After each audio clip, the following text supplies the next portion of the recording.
Isa na yata sa pinakamahirap na uri ng hanap buhay ang maging isang OFW. Aalis, iiwanan ng bansang kinamulatan, kinagisnan mo.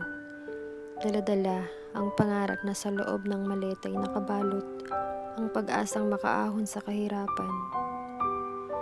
Yakap-yakap, kanilang mga sulat at larawan, patungo sa daang di malaman, walang kasiguraduhan.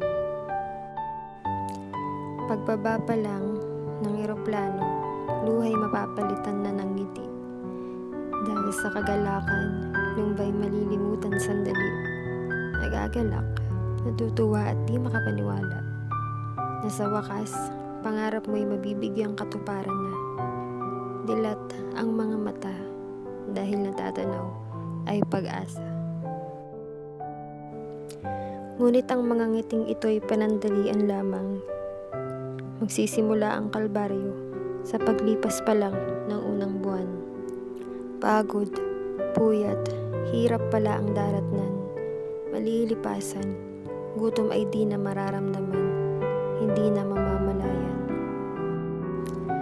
Napapagod ngunit walang pakialam.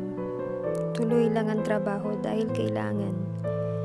Kahit kapag may problema kay, alam mong wala kang malalapitan, matatakbuhan. Walang pamilyang iayakap dahil wala naman sila sa iyong tabihan. Napupuyat sa bawat gabing nag-aabang ng tawag mula sa pamilyang minsan pa'y nakakalimot. Madalas, sila pa ang walang oras na mangumusta. Kadalasan pa'y sa tawag mo'y walang sumasagot. Iiyak, tatawa ka na lang dahil ito naman ang buhay na pinili mo. Iiyak, tatawa ka na lang dahil parte ito ng iyong mga sakripisyo. Dahil hindi biro ang buhay na malayo.